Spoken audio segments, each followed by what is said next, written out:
All right, students, this is Sam Yang, and he is one of the hosts and I believe originators of the Southpaw podcast, one of the you could call it roughly philosophy focused podcast, although there's a lot more to it than just that I like to listen to. I get a lot of benefit out of it, and I think some of you students would as well. I have a lot of questions for Sam that I'm going to throw at him, but before that, Sam, do you have anything that you want to say by way of introduction or about the podcast? I mean, I think that's a good introduction. I think people probably know me better as liberation martial artist on Twitter.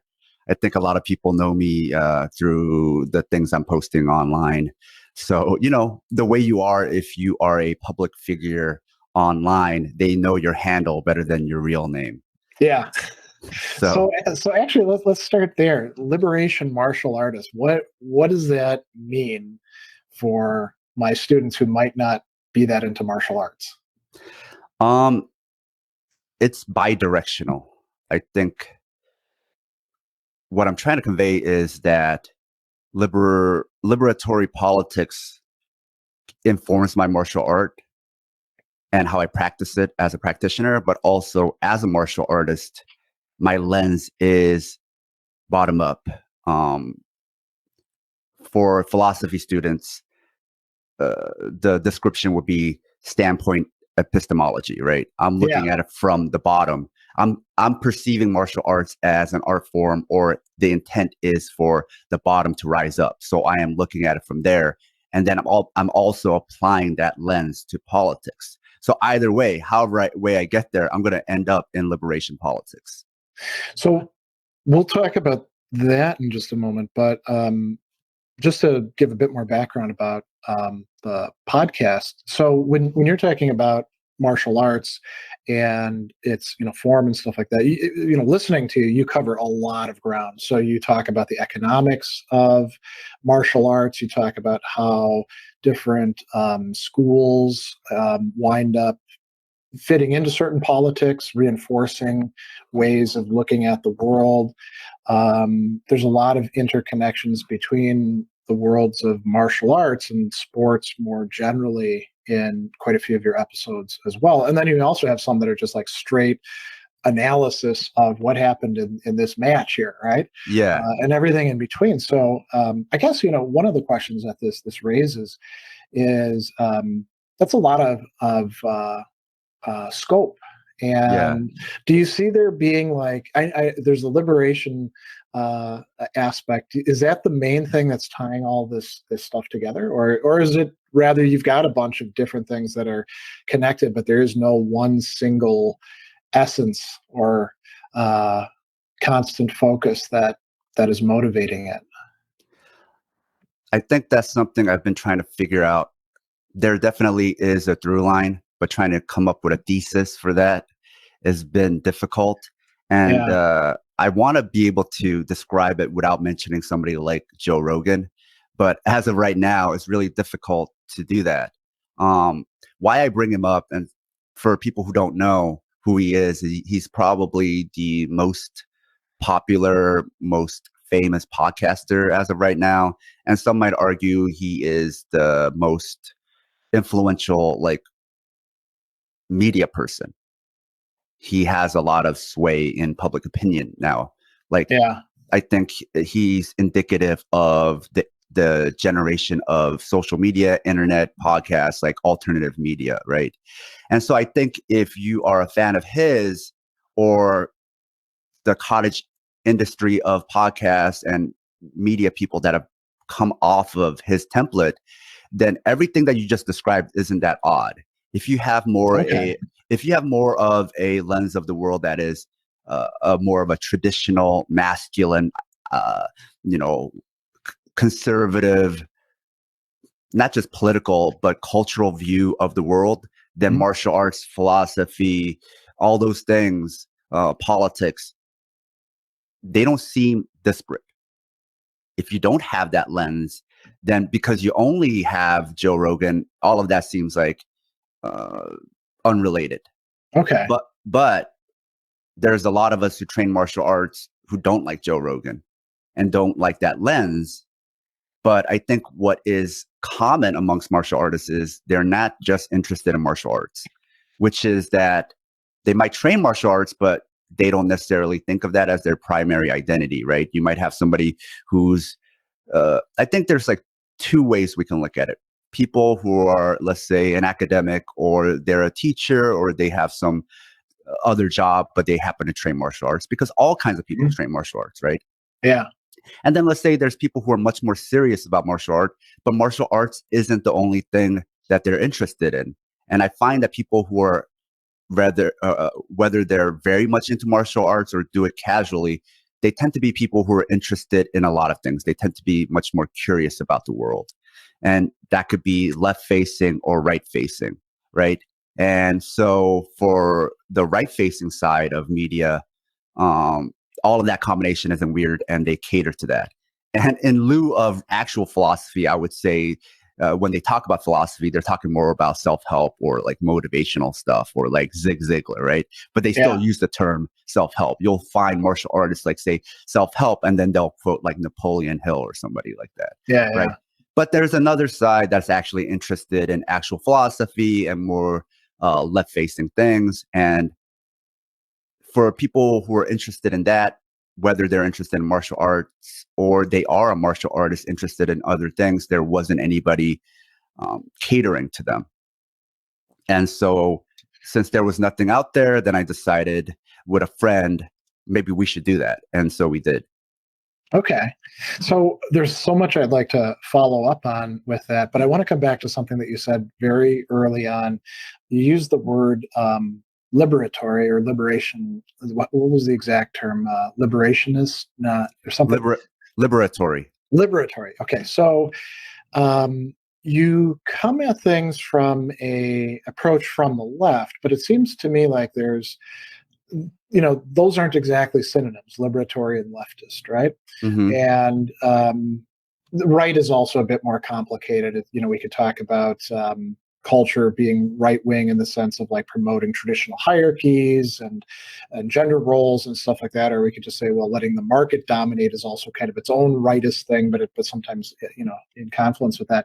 So why do you use? I think it's very important that you use the word liberatory rather than just saying, I'm on the left, because that sounds more like I'm on team X. And the liberatory thing, it captures something that I think has been sometimes left out of important conversations. And it's something different than just being, say, in a generic sense, progressive, right? Mm-hmm. So what does that mean for you to be focused on what's liberatory? Well, I think to explain that is to also explain how I know you. And before we even had this conversation, I was already following you. I don't know if you still go by that philosophy guy, but that was like the way I was first introduced to you. And you were one of many philosophy educators that I followed online. So to connect it back to martial arts is my interest in martial arts wasn't just about martial arts. It was also, I was interested in philosophy. It wasn't necessarily that martial arts made me interested in philosophy. The same part of me that was interested in martial arts was also interested in philosophy, right? There was something about both of those things that itched the same part of my brain. And when I went into martial art, I realized there wasn't, there's a lot of claim that martial arts is very, very philosophical, and you could look at it from a philosophical lens. But if you actually take a class, it's not very philosophical. And oftentimes it goes back to like self-help or a lot of like tropes, right? A lot of it is like the instructor watched The Karate Kid and they're parroting ideas from that movie, right? So from there, I wanted to be more rigorous about this. So I started reading books, looking into it. So my journey into philosophy is a little different from a lot of other people who might come from it more from a Western tradition. Mm-hmm. I was much more interested because of martial arts, I think, in Eastern philosophy. And Eastern philosophy, like we talked about with the term the left or progressive, it's a very big catch-all term. You have, all kinds of different, you could even say Eastern analytical versus, different other schools of thought, right? So from there, then I wanted to get into the more academic Western. When I say academic, I mean academia in where I live, right, in the United States, right? What's taught there.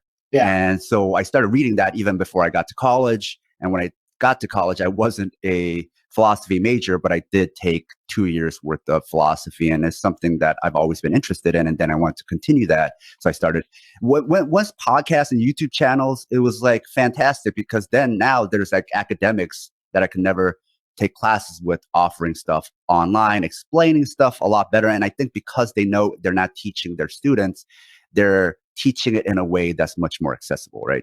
Yeah. So that's how I found somebody like you and some of the other great YouTube channels that cover philosophy.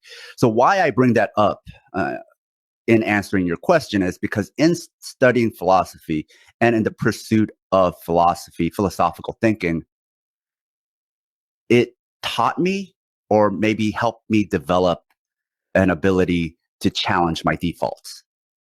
So whatever I'm thinking are really a set of like default ideas. Yeah. And the philosophy is always challenging those things, right? There's all these like stories about, you know,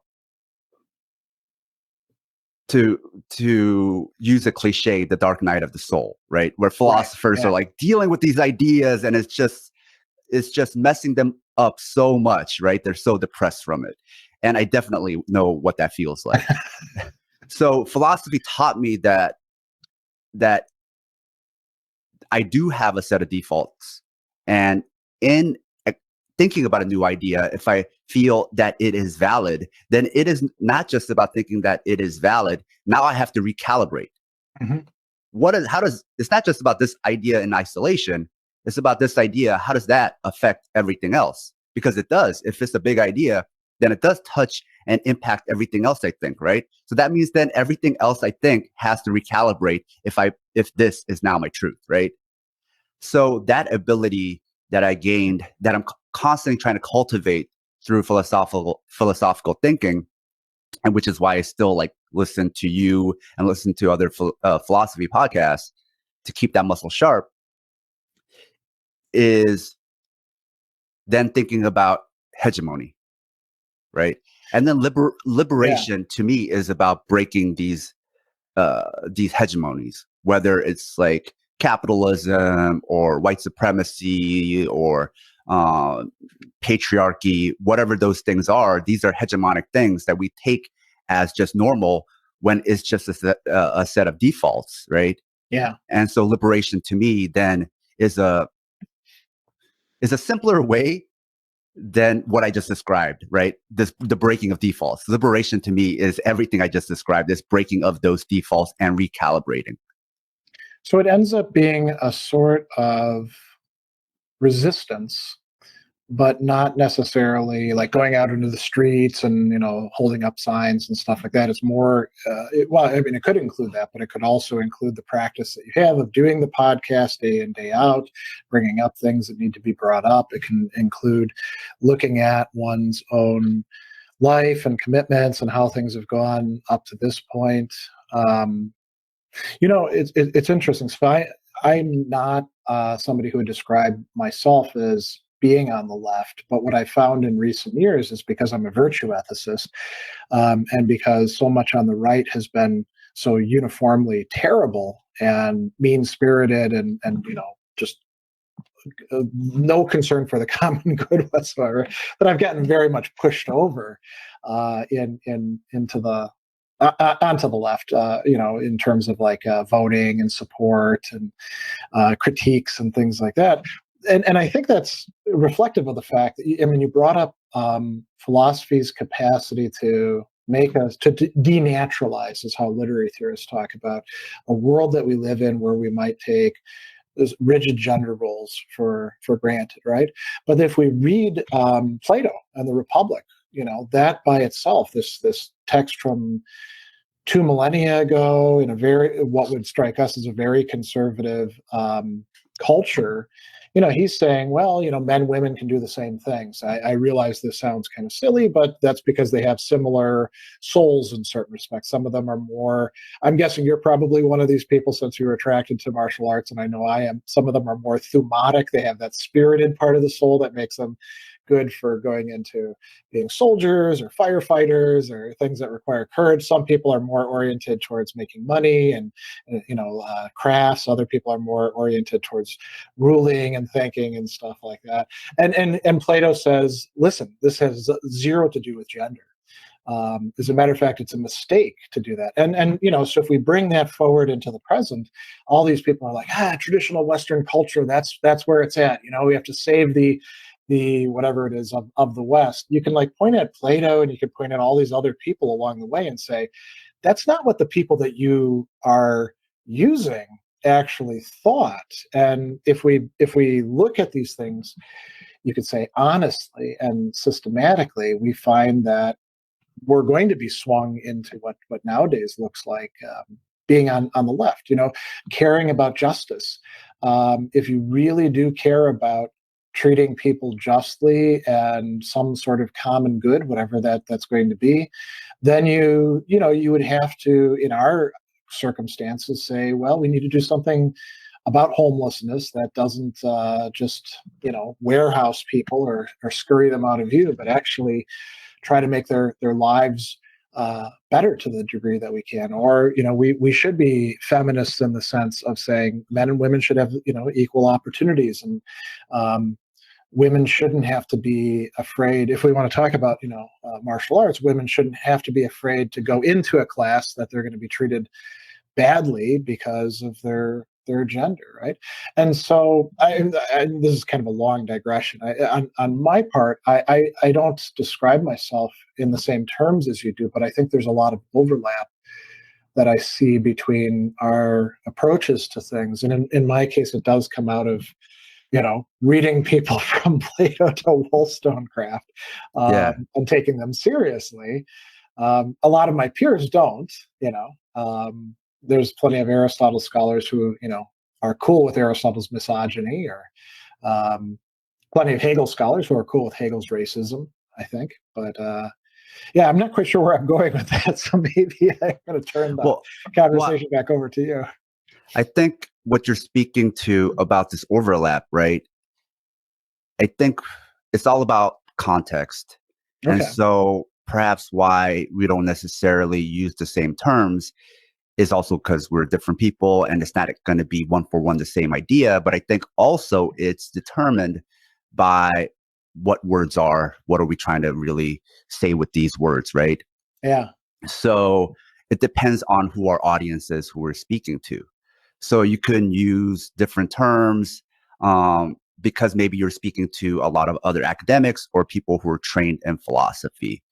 And so you don't have to describe these things with terms like liberation or left, and they'll still get it, right? Whereas if I'm trying to communicate these ideas and I'm limited by the number of characters I could put on Twitter, right? Yeah. Or I'm speaking to non-academics, then I have to get to these ideas much quicker, right? So then I have to use these words, which can sometimes be clunky, but they'll generally get the idea, right? Like a term you see online often when people are talking about politics is neoliberalism, which is actually, to fully explain, would take books. It's really complicated because it's not just descriptive, but it's also prescriptive, but it's also an illusion, meaning sometimes they're prescribing something that they know they're not even going to do, just to create an air of to a point you made earlier about markets, right? I want to control this market, but I will put on a false air that I want the market to dictate itself, right? So neoliberalism is also even that, right? It's not only the free market approach, but it's also pretending that I want a free market approach, right? So neoliberalism is all of those things, and it's very difficult to explain, but I just use that term and people generally get the gist, right? Yeah. And so I think a lot of it is about how we message, and something that you brought up to me about even being on and speaking to your class was about how to take socio-political philosophy outside of the academy, right? And so much of taking it outside of the academy is about then taking that message and making it work based on whatever platform I'm using, right? So it's the limitations. That's very interesting, yeah. So the limitations of the platform actually dictate my message, right? Which is something that that media theorist Marshall McLuhan was talking about already decades ago. And he didn't even have Twitter. He didn't even have Facebook, right? And so I think it's even more true since the advent of social media. So how I would present an idea on TikTok would be different on Twitter, which would be different on Instagram, which would be different on Facebook. And so even though this started out as a podcast, now it's more of an informal network, because I was forced to become an informal network because I realized that people on all these different platforms are loyal to their platforms. Okay. And especially since I have an independent model, right? If I had a corporate model where I was being subsidized by advertisers, then it makes sense to bring everybody to my main channel, which might be a YouTube channel or a podcast. Because then how I get paid, going back to another interest of mine, political economy, right? How I get paid will be determined by downloads. Then it makes no sense for me to dilute the download numbers by spreading myself out on too many platforms. But for me, because I am independent and I am directly sponsored and supported by my listeners and my followers, then it makes sense to be wherever they are and meet them wherever they are. Because whoever's willing to support me, I have to go find them. I can't, their mere eyeballs or ears aren't enough to support me, right? It's much harder to scrape out a living when you're doing this independently. So when you do go independent, then you have to be on all the platforms. There's no independent media that isn't everywhere, right? And so with that said, then you quickly realize that you have to learn to start crafting things, self-contained messages for each platform. They can't be a teaser for the podcast. So you do that deliberately then, right? You have it clearly in mind. Okay, I'm on Twitter, I'm on Instagram right now. It needs to be for this format in order to make sense. Yes. Okay, well, that's quite interesting. I mean, you do it very. I obviously I'm not like looking at every single thing that you do. I'm not on Instagram, but you do it pretty seamlessly between the different ones that I follow you on. So you must have put in enough time where it's become fairly natural to you. I think like a martial art, right? I'm continuously trying to improve my process. So at first I was very clunky, and I would say I'm still clunky, but I am improving this process over time.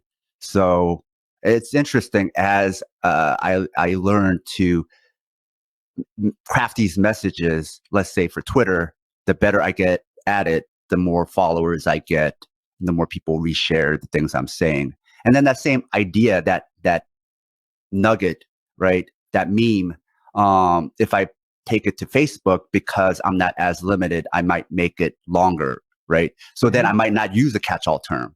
I might not even say leftist, because also Facebook tends to be an older crowd than, let's say, Instagram. Right.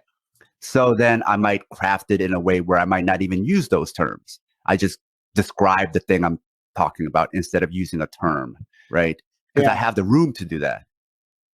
That's actually something quite useful for me to think about, because what I've been doing is most of my sharing happens of content happens on Twitter, Facebook, LinkedIn, and then occasionally on YouTube in the community thing. And I usually post the same thing in all the places because I'm kind of lazy, actually. And what I end up doing is I engage most fully on Twitter, and that's where I'll be very salty, and then Facebook somewhat less so, and then there's things that just don't get posted on LinkedIn because it's not going to work there. But I should probably give some thought to doing what you're doing, and for my students, they want to be cognizant of this dimension as well. I should mention that they're not philosophy students as such. They are artists and designers who are taking philosophy classes with me, and so some of them are in things like communication design, where they're much more attentive to these rhetorical dimensions.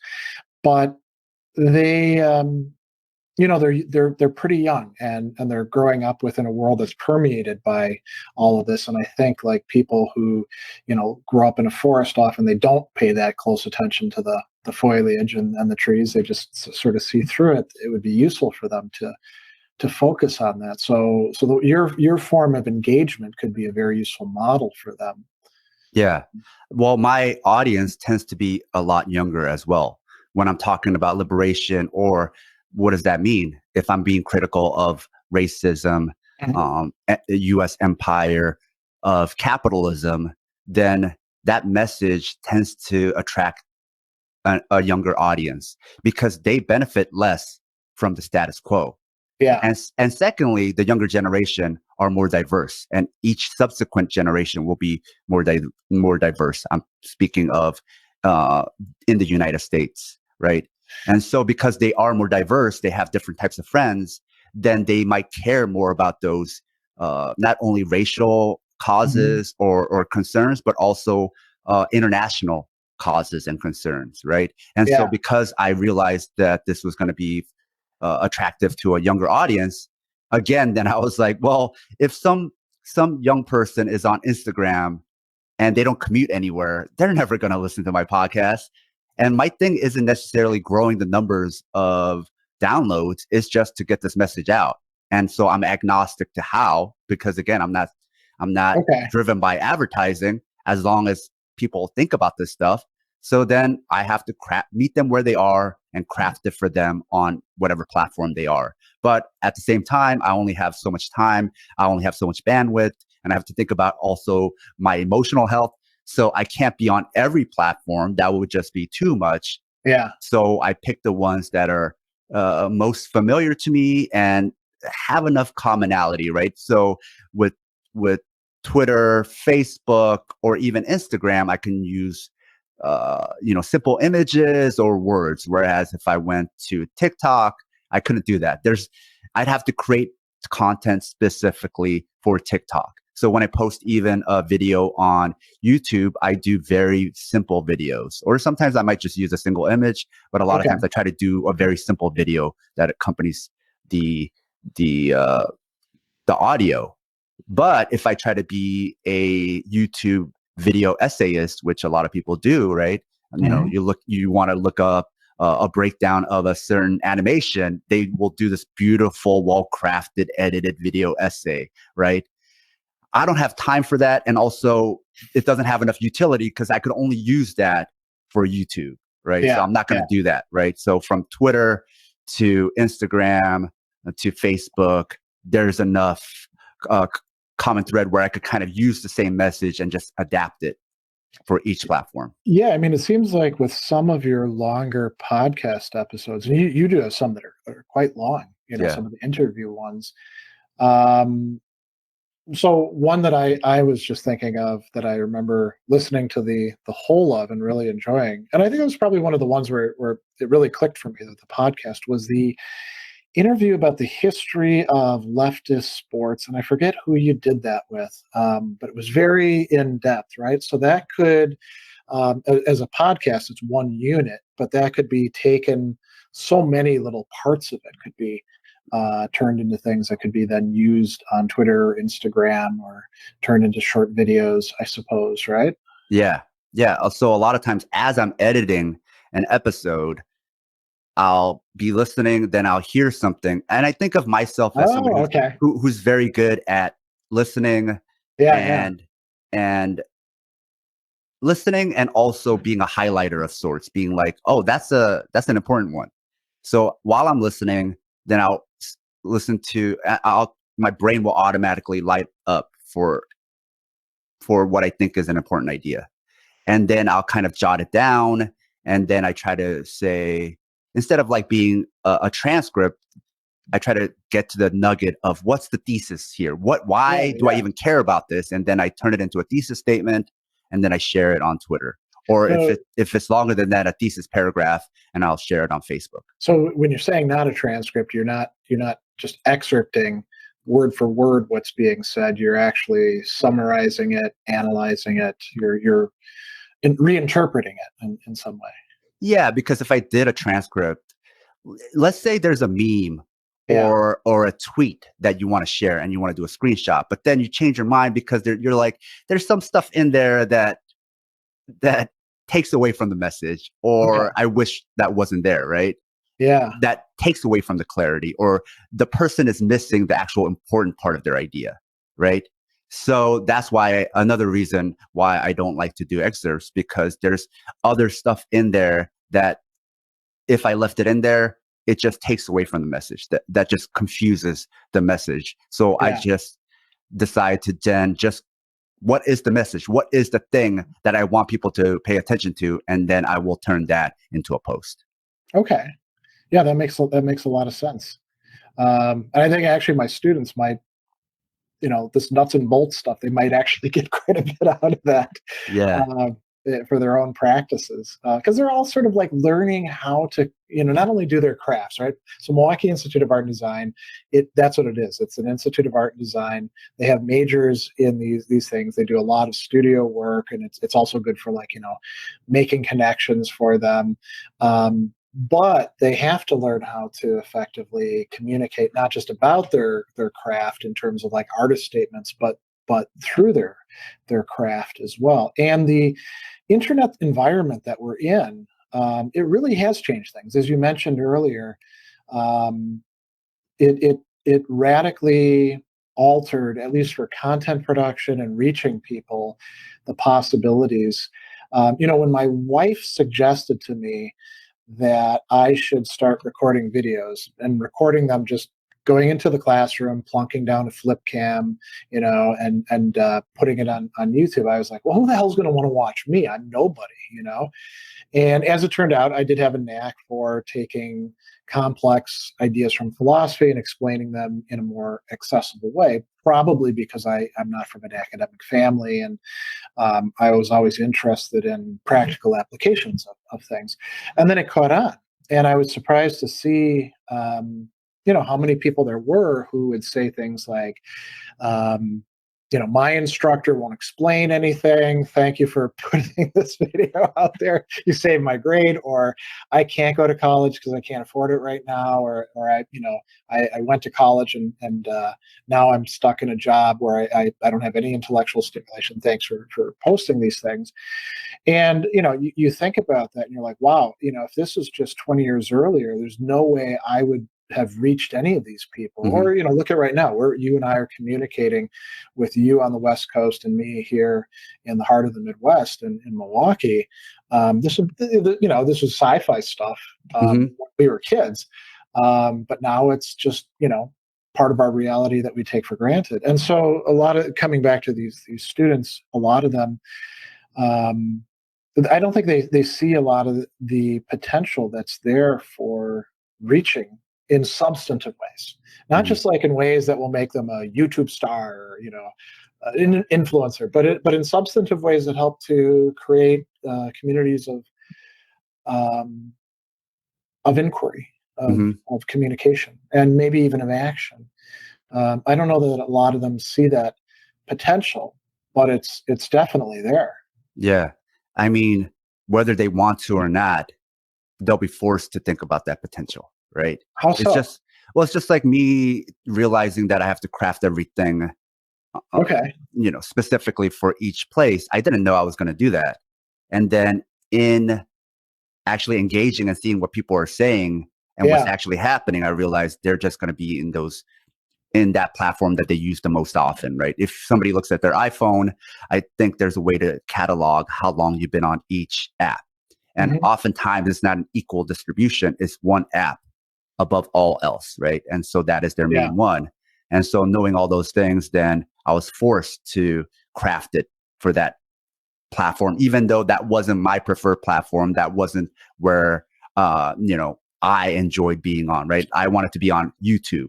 And so for the artist, then I think it's the same thing. You might just be thinking, I'm making art. Let's say it's a physical thing.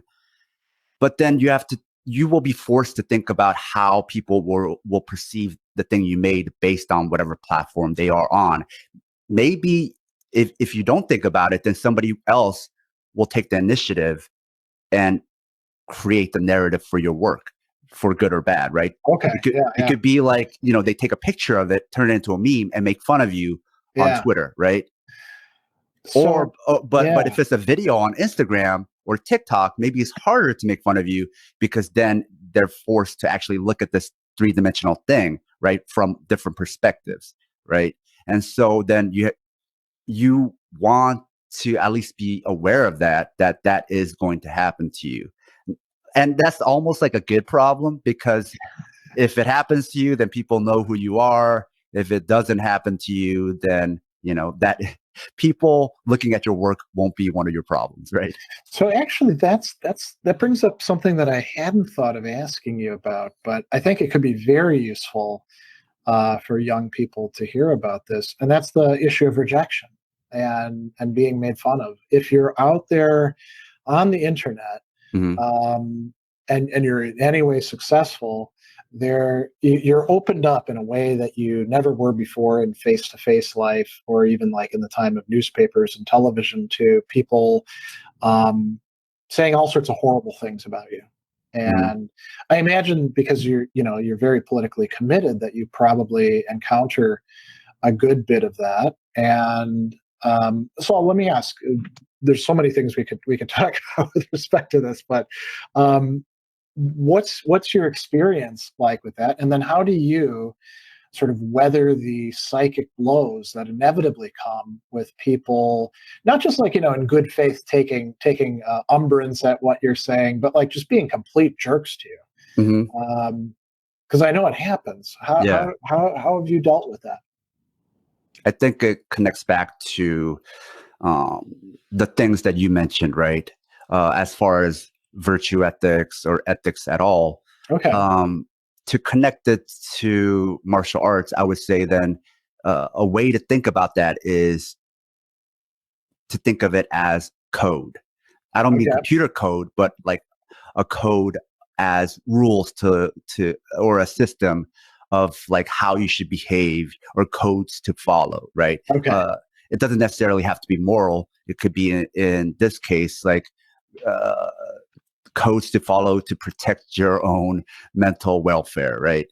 Mm-hmm. So for me, some of the codes that I follow, that I created for myself, is like, I don't ever reply to people on Twitter or really anywhere.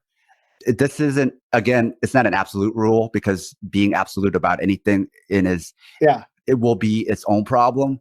But in general, I don't ever reply to people. What I mean by that isn't that if somebody says something to me, I won't reply back. It's more like I won't go to their tweet or their Facebook post and be the reply guy. Okay. Because I think of that as that's their timeline, or that's their wall, or whatever you want to call it. Like, that's their house. I'm not going to go into their house, even if I disagree, to yell at them. Yeah.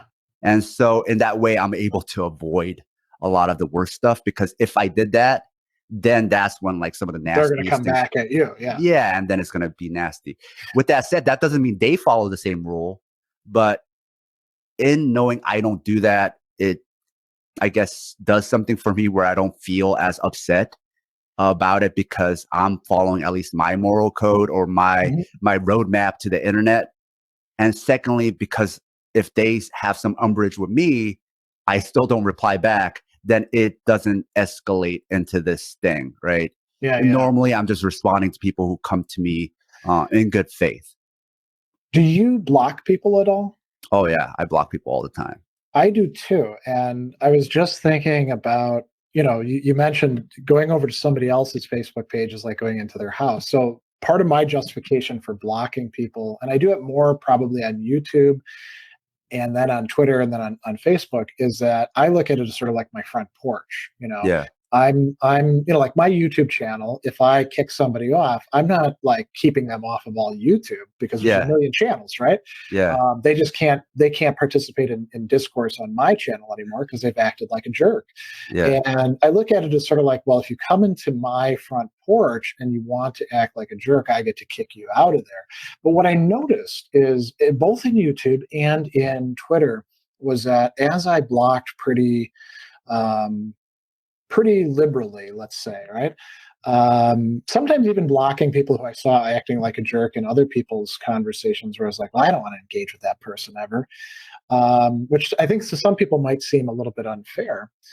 I found that like the quality of my engagements increased considerably, because the people who were still engaging with me, they were people who, for the most part, were in good faith and wanted to learn something or discuss something real, rather than somebody who just wants to grandstand or make a point for themselves. And people would say on Twitter, well, why do you have to block somebody instead of just like unfollowing or muting them?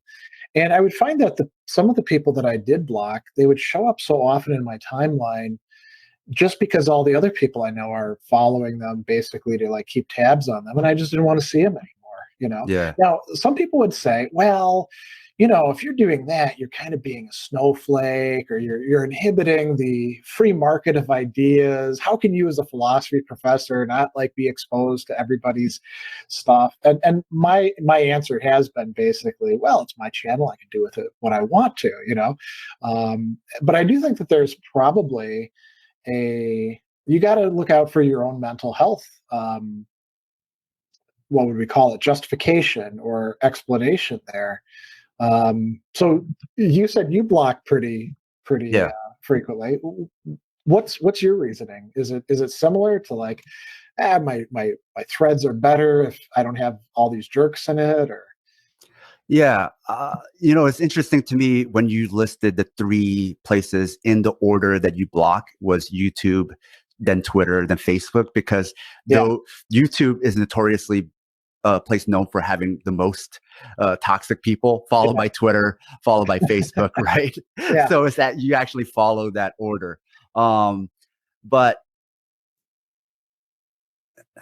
it is ultimately for me, and not even for me, I think if you actually do inquiry about this, there's no other conclusion than to say what I'm saying here and me blocking is all about autonomy and them getting upset.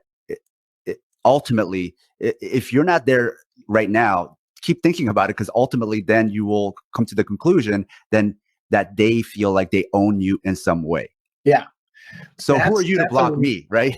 That's a really great point. I do get a lot of those sorts of, you owe me an explanation about this kind of thing comments. And that's usually a reason for me to block people.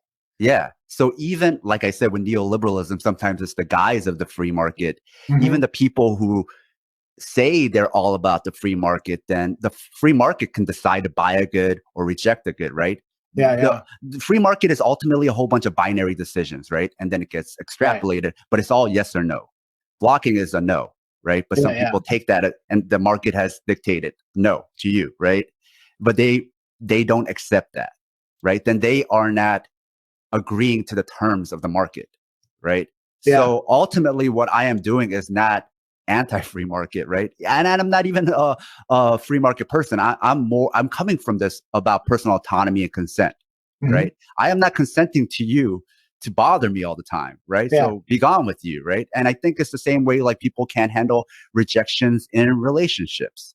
It's like this person doesn't want you in their life. And it's like, no, who are they to not want me, right? And they just can't accept that rejection. But if I could magically go into that person's brain and take away any sense of like possessiveness of or ownership of other people, then they would not care, right?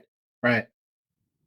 Yeah, I mean, you could frame it in terms of privilege. Some people feel themselves, or entitlement, right? Sort of flip sides of the same thing. Some people feel like by virtue of being who they are, they automatically get to. And we do see this like line up with a lot of social power imbalances, like men versus women, or we can talk in terms, we can talk in terms of class, we can talk in terms of race or ability. I think that's quite, go ahead. Well, what I was going to also say is going back to the things you were talking about, going early back to Greece and philosophy, right? A lot of the way when philosophy was being written down was through dialogue, right? I'm writing these dialogues. And because probably before it was written down, it's not even probably, it was all oral. So then it was all through dialogue, right? Yeah. And so how can people imagine somebody and write a dialogue? It's because you know that person well enough, or you've had this conversation well enough where you know where it's going to end, right? Yeah. And so the reason also why I'm so liberal with blocking, or sometimes people are like, why did you block me? I didn't even say anything bad. It's because in their mind, they know I didn't say anything bad yet. Meaning I know where this is going to go. This isn't my first rodeo. You know, I grew up on the internet. I said what I said. Then you say that. Then I'm going to defend myself in good faith, not defend myself as in attacking you, but try to clarify. And it's all going to lead to you saying this thing. Like a lot of people online say the same thing everybody else does, and repeat themselves over and over. So since I already know the script, since I already know where this dialogue and where the conclusion is going to end, it's not just for the sake of mental health. Sometimes it's just because it's like the same reason why I don't watch reruns. I hate having to relive the same moment over and over again, right? It's also something particular to me because I don't really like nostalgia shows. It's like I already lived it once. I don't want to watch it again, right? Yeah. So it's also to just prevent that annoyance of like, oh, this thing again, like you're going to say that thing again. And since I already know where this is headed, then I'm just like, no, I don't want to have this conversation. Yeah, that's a really interesting point because I've found myself going along similar lines where if I can tell where a conversation is likely going to be headed, and I don't even have to be like 100% about it, I feel that it's okay for me to say I'm not having this conversation and to close it off in whatever way. I actually have a catchphrase. I say, "Good luck with your studies," because it's sort of like a brush off, and it lets a person feel happy. And then if they want to keep coming back at me, then I block them because I'm like, listen, I gave you the time. And I think that there's something to that. There's a lot of people who feel like the time that they say this thing that people have been saying for 10 years is somehow different than all those other statements of it. And the only reason why it would be is because it's them saying it, Mm-hmm. And over time, I like especially on YouTube, I have come to the point where like I know what saying this is going to likely lead to this, and I think that there is that is justified. Yeah. I think if you're entering in like for the first, I don't know, maybe month or so, maybe then you should be more open to seeing where people are going with things. Yeah. But it'll probably lead to that same experience of being like, oh, the 50th time somebody has said this. I mean, it's probably our 30th year on the internet, right? So our first time, right? Yeah. Or perhaps, around there. And it's like, by now, if we haven't learned, right, then we're never going to learn. But that's been enough time where we have evolved, right? At the beginning, when it was like AOL chat rooms and good faith, like, and you just made friends, it was all new. But after a while of fluency, it's kind of like casual conversations. It's like a series of like typical things that people, what's going on, what's up, how are you, you know how this game works, right? And so a lot of times with online discourse, when people are like, you're in an echo chamber, why don't you want to talk, it's like you're overestimating yourself, my man. It's not going to be a silo. I know exactly what you're going to say. And it goes back to what I said about defaults, because they're so stuck in their defaults that they don't question that they're constantly saying the same thing, or they're saying the same thing other people are saying about that topic. For you, how I could center it around you, let's say a topic you talk about a lot is Stoicism, right? Okay, yeah. So there's capital S Stoicism, the philosophy, and a more rigorous set of practices and virtue ethics, right? Mm-hmm. So I understand that. So I'm going to have a different kind of conversation with you. But you probably meet people all the time who are going to approach you with, they don't even know there's a capital S or lowercase s, right? So they're going to be like, my dad is Stoic and blah, blah, blah, blah, blah, right? Which they're talking about a completely different thing. Yeah. And so you already know where this is going to head. You already know, you've already had this conversation, but they're not even thinking about if this is the first time you've had this conversation or not. They're just stuck in this default.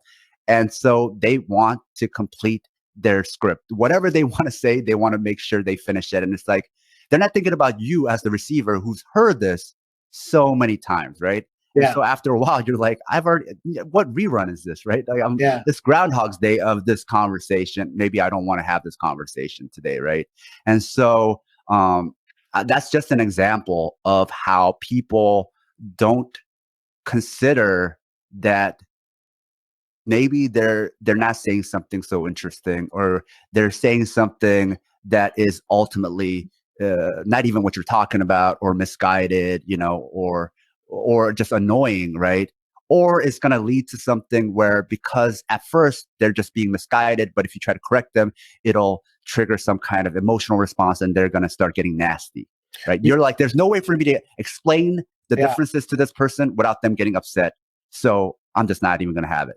It's interesting, because one of the things that I've seen a lot in online communication is, if you do correct somebody, one of the most common responses is for them to ask you why you're getting angry with them. When I mean, what would display anger would be like, all caps or exclamation points or swearing at them or something like that.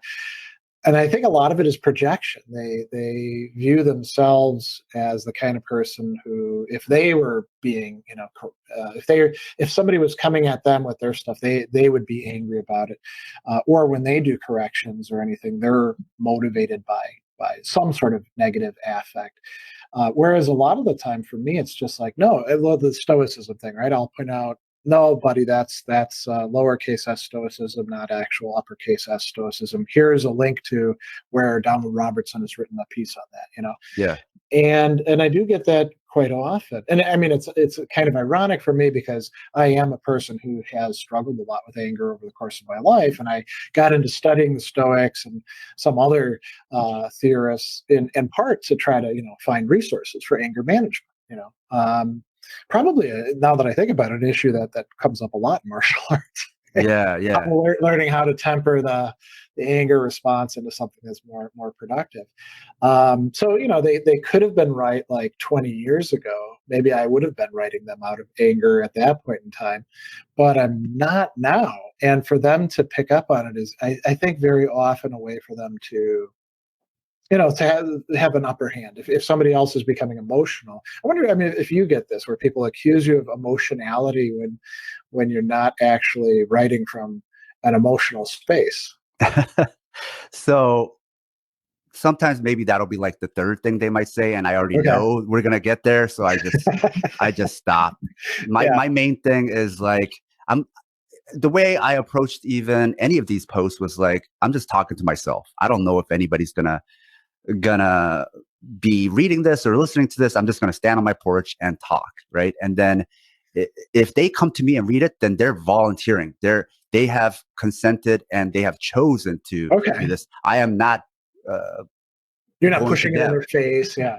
Okay. Yeah. So in that way, I since I try to stay true to that, then I'm able to avoid a lot of that. Even with me avoiding a lot of it, though, of course, they come to find me, but there's no way to come out of the internet unscathed. All I can try to do is like try to block and dodge and try to lower the offensive percentage, right? The lower the amount of hits I can take, right? Just try to have a high defensive rate. That's all I'm trying to do, not trying to be absolute with it. And I think, to your point about correction, I would even say it's not even correction. You as an academic who has students, you probably know better than everybody else that not everybody is great at explaining their ideas through words, right? Writing. Right. Oh, yeah. And so a lot of online is writing.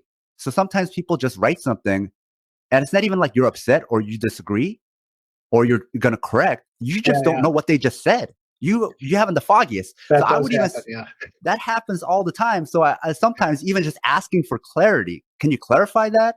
I would sometimes, I have done this. Can you clarify that? And I'm saying, I will even write on there, I'm not disagreeing. I might agree with you if I knew what you were saying. Could you explain that better? And even that will get people angry, right? That the fact that they have to clarify what they just said, right? Yeah. So going by their imagined responses, like if I block them or if I mute them, they're going to get upset. We can't be swayed by that, because they're just going to get upset, period. Even when you try to, not everybody, but a lot of them, and you'll be able to know. It's like that old Supreme Court judgment about pornography. porn, right? Yeah. You When you see it. right? I mean, 30 years on the internet, you know who's going to be like that person, right? So there's nothing. Once they talk to you, there's some people where once they say hello to you, there's nothing you can do after that for them not to get upset at you, right? So it's just like, don't even bother, right? We can't be compelled by what we imagine their response is going to be or try to avoid their anger, because sometimes there's nothing you can do to avoid that anger. It's just like when I do martial arts training, there's certain partners where there's nothing I can do to have a good sparring session with this person. They will go balls to the walls and try to kill everybody, regardless of like, even if my first, let's say it's a striking thing, I let them know that this is going to be light sparring by just tapping them like as light as they can. They don't even notice, they don't notice the intensity. They will just act the same way. They will spar as hard. If it's wrestling, they're just going to try to throw you through the wall, no matter how, like I'm barely grabbing their gi, right? And they don't notice. There's nothing I can do to prevent that, right? And so I think it's the same way with online discourse. Sometimes there's nothing you can do to prevent it other than just not engage at all. Yeah, and I think the not taking it personally part that you didn't say in those words, but it's clear there, it can be very helpful for students as they encounter more and more just blasting or trolling or things like that as they become more successful and build their online presence. That's probably a good lesson to take from that for them. Yeah, I think as an artist, right? What is an artist without an audience or somebody to consume your work and think about your work, right? It's an artist and a writer is the same thing. You need readers. You need somebody to look at this and reflect upon what you just did. And I think even the artists themselves, when they're doing their work, they're thinking about what people will get out of their piece, right? So then they're directly putting their work and I guess ultimately a piece of themselves in this line of sight. And that sight can be a line of fire or, a sight for praise or just inquiry, but you can't dictate how somebody's going to react. You don't have that control over them either. Just as they don't have ownership over you, you have to remind yourself they don't have ownership over you. Yeah. You also don't have ownership over them. So they are going to react however they are going to react. And even if you think you do have ownership of their feelings, they will quickly remind you that you don't, because they're just going to react however they're going to react, right? Yeah. Well, that's actually a good place, I think, to leave off. There's so much more that we could discuss, and I'd certainly like to have you come and give other guest lectures down the line to some of my students. I think your perspective would be particularly useful and helpful for them as a non-academic, somebody who's doing things really in social media, but also in content production. Is there anything else that you wanted to cover? I know you had a few things that you wanted to bring up that we didn't get to. Well, I think we actually got to a lot of it. And I think, for artists or you or I or any content creator who produces stuff online, the biggest thing we could take away or something we should consider is, I know it sounds funny, but the meme. Okay. Because everything you do online is a meme. And I don't mean the literal, like a picture with something funny on it, but this philosophical idea of this self-contained idea, right? So whether it's artwork or writing or audio, they're all these self-contained units, these memes, right? So I'm talking about the philosophical idea of the meme. And so when you think about it in that way, this is my through line, right? We talked about all the disparate things I talk about, but I see a through line that connects all those things. Then how I connect you, me, and your students is the through line of the meme, these self-contained units of ideas, right?